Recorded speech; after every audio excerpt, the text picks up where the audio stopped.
What's up guys, Caleb and Vlad here with Enopoly. I wanted to go over a few things today, like number one, what is our ideal client avatar? Who is somebody that we would like to partner with?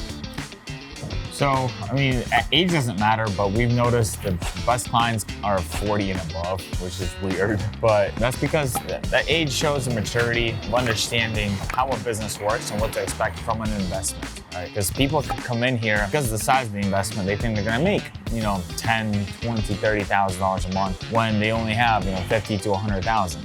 It's not going to be possible. So that's why age, typically, our perfect avatar is about 40 plus. But we do have much younger clients. We have clients that are in 25, 26 and are crushing it, because they have high paying jobs.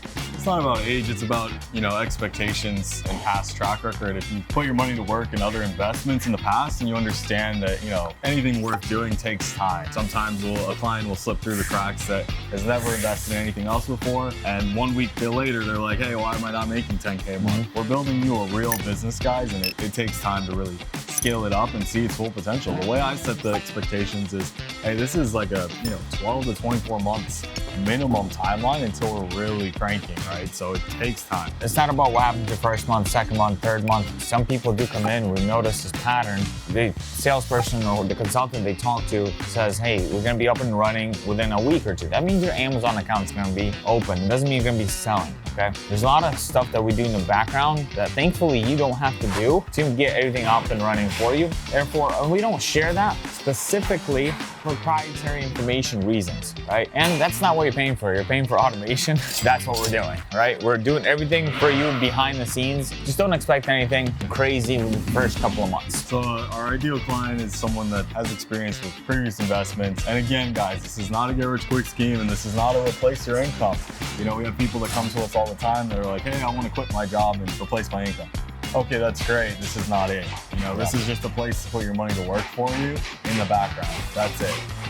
What should clients expect when they first sign a contract with Enopoly and send over a wire to get started? When it comes to getting started, once you send that wire, you sign that agreement, typically that day you'll be put into a group chat. Unless it's the weekend, the employees are off. Once you put in that group chat, we're gonna assist you with, and the keyword assist, we can't do it for you, with opening an Amazon account, which you should go ahead and start doing yourself anyway. It's very self-explanatory, but you have access to the employees to ask any question. If you have any issues, they'll hop on a Zoom with you, whatever. That's gonna get done in your first couple of days. Also, you gotta look out for your email. They're gonna ask you for your tax exemption, the employees in your chat. RJM is the company that handles the tax exemption for you. That's included in your service fee. Therefore, you're gonna get an email from them, an account rep. We don't know which email because every account rep has different email in there. They're gonna reach out to you to get your information, to get you tax exempt, which then you'll be able to take that information and send it to your team. All of that's getting done in the background. You gotta reply to a few emails and answer a few questions. Once you complete that, we're waiting on states and we're waiting on Amazon. So we can't really do anything until the states and Amazon does their part, like activate your account, get your tax exemption papers, all that kind of good stuff. Once that's done, then we begin searching products based on your inventory capacity, or I should say inventory abilities when it comes to finances, right? Now, if you're going to be picky and if you have 50,000 but you only want to spend 5,000, it's going to take longer because we really got to structure a whole crazy deal for you. If you're not afraid to spend money, we can get you invoices faster and get products ready for you faster to go live.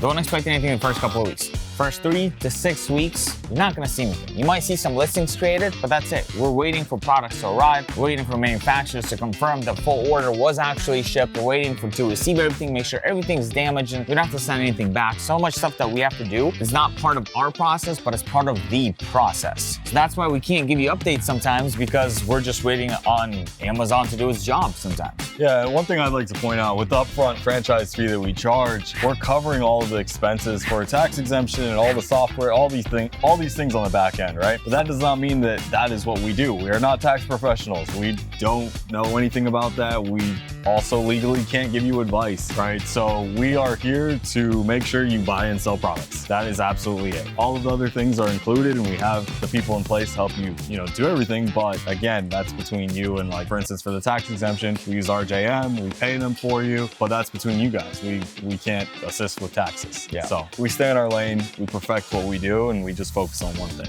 What sets us apart in the e-commerce space? Every other day I get hit with ads of a new e-commerce guru.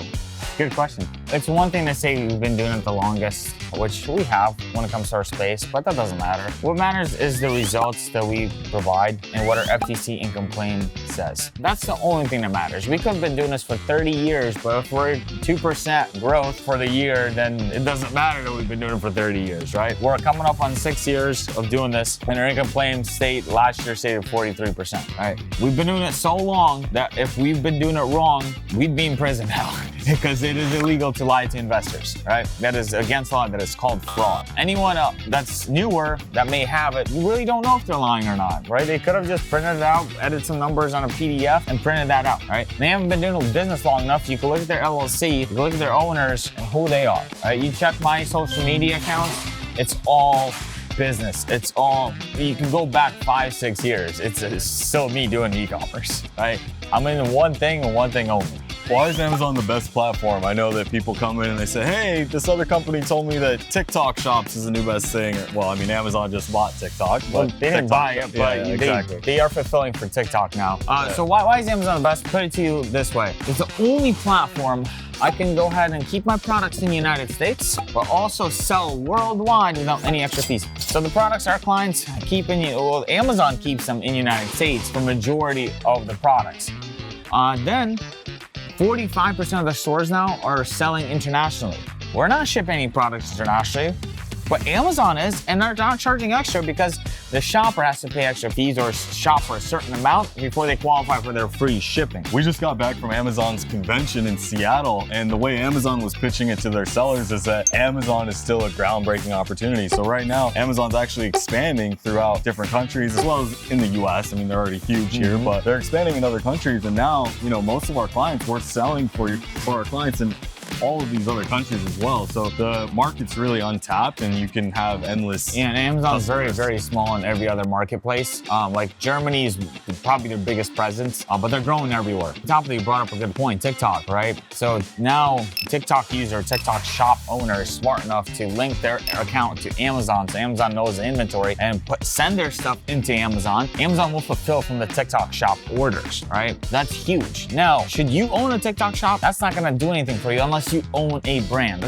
Unless you own a brand, you don't need to be selling on TikTok unless you want to be an affiliate, right? You could sell someone else's brand, you get paid commission on that. But the only people that make money on TikTok are the brand owners, right? Because if you're not having a brand, your wholesale isn't going to work there. And let's TikTok is advertising your products because Amazon is incentivizing TikTok. So your products will be actually TikTok already. Well, let's talk about owning a brand for a second, because I know that, there's companies in the space that pitch private label and things like that. So the reason we don't do that, guys, is because that's a 1 in a million. Yes, there are obviously private labels that do millions of dollars a month, but that is not a sustainable business model where we could bring in clients, because it's 1 in a million success rate, right? You might be that lucky 1 in a million that has success, but most likely trying to build a brand from the ground up. I mean, think about it, guys. 99% of businesses fail. So when you're trying to bring a new product to market and own the brand, your likelihood for success is very, very, very slim. On top of that, we work with brands every single day, right? Most of the time, we're meeting brands at trade shows. So if you're gonna be a brand owner, you're gonna have to be at the trade shows. You're gonna have to actually it's not a hands-off experience. Host events to present your product. Like we work with a bar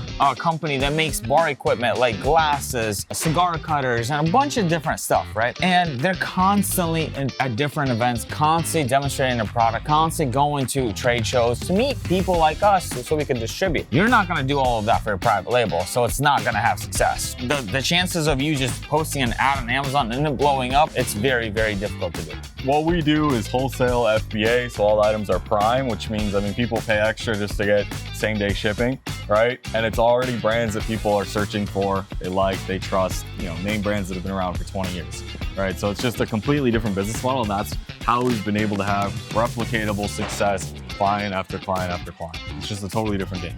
How clients become bad clients. And bad clients as in they're below average results. Most common issue that we see, so we can't distribute the product or that brand to more than 5 stores. Therefore, we have to still meet the minimum order requirements to be able to purchase it. So a lot of our big and juicy, profitable items, they're part of those types of deals. Therefore, when you're limiting, because we know your budget, but if you're limiting per purchase order, that's when you're gonna not get included into those lucrative deals. And that's gonna set you back. Then you're gonna be like, all right, I spent 50K in inventory over the course of a whole year and you're not making much money. Well, yeah, we have to give you deals that only you qualify for. If that makes sense. So the best thing to do is once you know your budget, if it's $50,000, if it's $2 million, whatever, get ready to actually spend that. Don't limit per invoice. Limit per your whole entire working capital. Because that's how you're gonna have the best results.